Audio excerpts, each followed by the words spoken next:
So what I wanted to share in video format was a tool that I like to use for myself, but let me give you some context why I picked this. I read there's a Forbes article that's come out recently that has indicated that 66% of workers in the US have reported that they're at like the burnout stage. And I understand why this is happening. I have a sense of why this is. So many factors contribute to this. There's a lot of hypotheses about that. So much. And I see it. I observe it in peers. I observe it in friends. I observe it in family. And I observe it occasionally in myself. I just have this sense like, well, this is a lot going on. It's a lot going on. And it's not specific to just work. You don't get to burnout through the single channel of experiencing your job. You get to burnout through the whole collective of what's going on, and the whole collective of what's going on is a lot. Mm-hmm. So a tool that I have been using that I know you know about, that I found just very effective in my life is a tool called GROK, G-R-O-K, and it's actually quite simple. When I find that I am experiencing heaviness or something, I'm aware that I'm in a space that I'd prefer not to be in. My internal weather system isn't sunny. Unless I have given myself a relationship to that experience that's more of an observer and less of an experiencer, I just continue in that stormy weather. So the GROK solution here, it's actually just two decks of cards, a deck of cards on the left and one on the right. This deck on this side, the orange side, is the feelings. These are just feelings that people can experience. Each card is just a single feeling, like optimistic or affectionate, interested, curious, numb, angry, scared. So really like a full spectrum of the emotions that people might experience. My step one with GROK is to just take the whole left side deck, the whole feelings deck, and go through it and looking for cards that name what is present for me, right? Do I find that this is present or not? And if I find that it's present, I'll set it on the table. Otherwise, I'll just discard it, so to speak. It goes in the that's not right now pile. And then once I have assembled this collection of what I feel is present, what I identify as present, what I get is an opportunity to sort of to witness my weather system through my mind instead of just through my body, right? Like I get to see and say, yes, these are the things that are present. And literally just that first step, yes, these are the things that are present, is freeing. It's not full relief, but it's quite freeing. Can I pause there? Please, yeah. Ask a question? So when you describe that, what I'm hearing you say is that the process of going through these cards and resonating or not with whatever is on them gives you a sense of objectivity. That's right. Okay. That's totally right. Yeah. And it's interesting because I have one thing that I've learned by making this a tool in my life is that I'm never experiencing one thing. Yeah. I'm never experiencing just one thing. I'm always experiencing quite a few things. It could be 6, 10, 12 things, right? And once you figure out what is present, once I can see what's present and sort of get it in front of me, then I can recognize that is here and I can see it here. And now I have sort of a different relationship to what I'm experiencing. Mm-hmm. It just that little shift creates that difference. So, totally understand where you're going with this. And I love that you talk about, have multiple feelings all the time. Sure, yes. And I think that's an important point. Yeah. Because we all have our go-to emotion when we are experiencing other emotions. For real. So whereas one person may experience sadness when they have other feelings going on, another person may experience frustration or anger as kind of their go-to emotion, which is the first layer. But the anger or the frustration is kind of almost like the protective coating. That's right, yeah.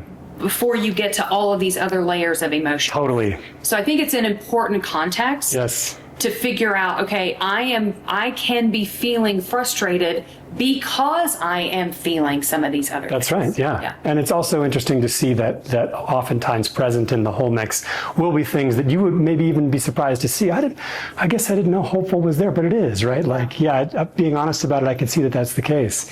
To your point a moment ago, I don't know what parable of the man who's standing with a cup of coffee got bumped and then coffee spilled out onto the floor. And the question comes, well, why did coffee spill on the floor? And people will say, because the man got bumped. It's because coffee is what was in their cup. So when we get bumped, something's coming out, and the predominant emotion that's sort of present in our system, in our being, is what's going to come out, right? Mm-hmm. And if you can build an awareness of what's present in yourself, you can build an awareness of what's likely to come out when you get bumped. And this has also been a tool for me to kind of monitor what's in my cup, mm-hmm. and then through that awareness and the exercise, step 2 of this exercise, shift what's present in the cup, so that when I get bumped, good things can come out, or at least not difficult things coming out. And very often we are angry or frustrated. We have this emotional reaction to the being bumped that has very little to do with the bumping. That's right. Yes. Right. Yeah. It is the proverbial straw. Right. So that's right. That's exactly right. Totally right. And then out comes what's in the cup. So part 2 of the GROK decks, the second deck, is the deck of needs. The theory behind GROK, which is tied to nonviolent communication created by Marshall Rosenberg, is that every emotion you will feel is tied to a need either being met or not being met. So when I create this first sort of collection of what's present, my next exercise is to go through the needs deck and identify what needs, either being met or not being met, are causing these emotions to be present in my being. And you can say like autonomy and choice, my need for kindness, my need for structure, my need for nurturance, my need for self-expression. There's, I think, 50 or more needs here. And you don't need the decks, although I think they're a fantastic tool. You can just look up the lists if you just want to print out the list and identify that works too. But it is powerful. It has been for me, because I have found it to be quite instructive to understand the relationship between needs and feelings. So I think what I'm encouraging folks who might be in that 66%, there's a lot present when you're feeling burnout. Burnout is a lot of things.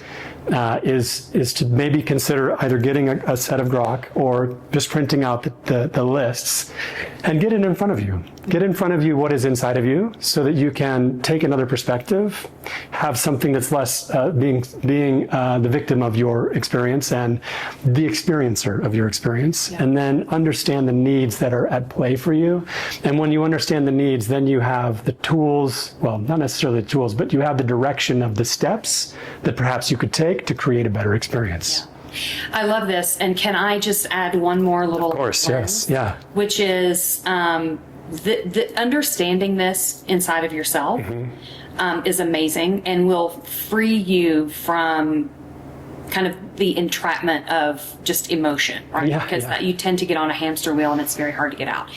The other thing that I think is an important point to make is it also helps you be a better leader when you can help those that you are leading to identify their own feelings and needs. Great point. Because very often as a leader, people are coming to you when you get a phone call, right? Somebody raises their hand and says, I need to talk to you today. Or you're having, maybe it's even a scheduled one-on-one, but someone is showing up in that meeting with a different kind of energy.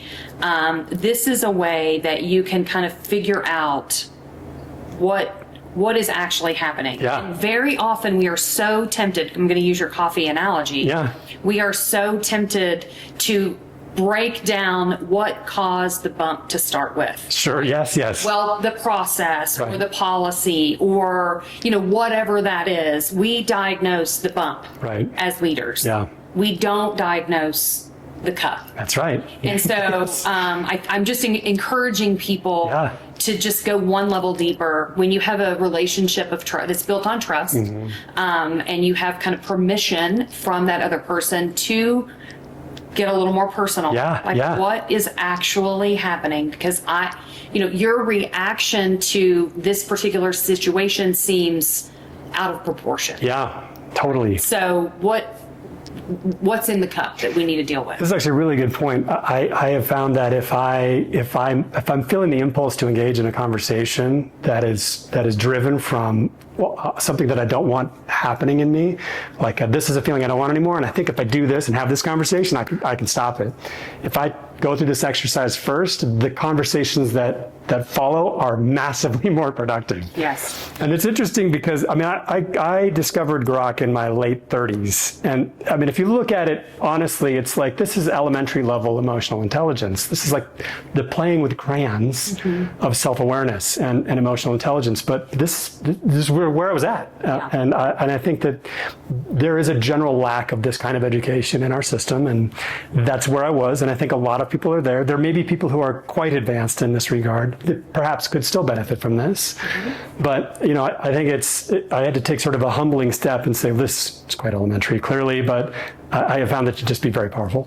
Well, and it's interesting that you say that because Brene Brown actually wrote a book about emotions because she felt, and I can't even remember the title of it now, but I read it, and it really is almost like an index of all the emotions, because even when you have a tool like this, if you don't align on what those emotions even mean, then you can also get out of alignment with how you're trying to express yourself. Right, yes. So she went through a very concerted effort to get some consensus around what are these emotions? What are the meanings behind these emotions? What's the difference between anger and frustration? What's the difference between sadness and loneliness, right? These nuances that really drive, to your point, the need part. Yeah. So I think that would be a great companion. I think most everyone is actually at the elementary level, to be honest with you. We don't teach these things. This is an element of just our humanness that is just kind of forgotten in all of our learnings. So congratulations to you for, feeling like you needed to do that. The book Nonviolent Communication is also a great companion. Very much, yes. To these things. So should people want to go down this road and pick up their box of crayons, there's a lot of things that will help you, kind of get on your way. There really are. And it includes the GROK box includes games and just other exercises you can play either on your own or with your partner, with your family, with your kids. It's a great tool for kids, etc. So I was just happy to share it. And thank you for giving me a chance to do that. Yeah, well, thank you for including me. Right on. Awesome.